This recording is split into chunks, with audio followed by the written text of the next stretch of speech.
wag mong gagamitin ang debit card mo pambayad kahit saan.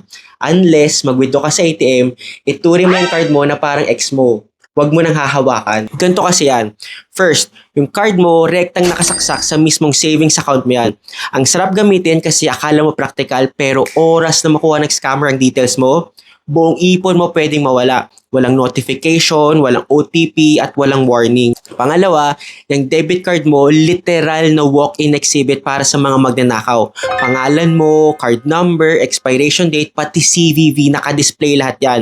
Para kang nag-iwan ng susi sa labas ng pinto mo. At alam mo ba, yung tap to pay feature, sobrang convenient. Pati sa magnanakaw, isang tap lang kahit walang PIN, bawas agad ang pera mo. At pangatlo, ito yung pinakamasakit na reality check. Pag debit card ang nadali, pera mo ang nawala. At sa totoo lang, hindi priority ng bangko kasi hindi naman nila pera yung nabawasan.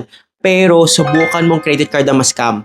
Pera kasi yan ang bago kaya gagawin nilang lahat para maibalik yan. Ngayon, kung wala ka talagang credit card at debit lang meron ka, huwag ka mag-alala, meron dyang solusyon. Ganito yung gawin mo. Takpan mo ng sticker or tape yung CVV sa likod.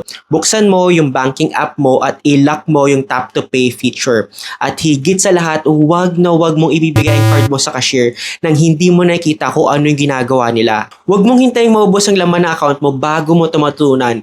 Please like the video and follow mo ko for more videos.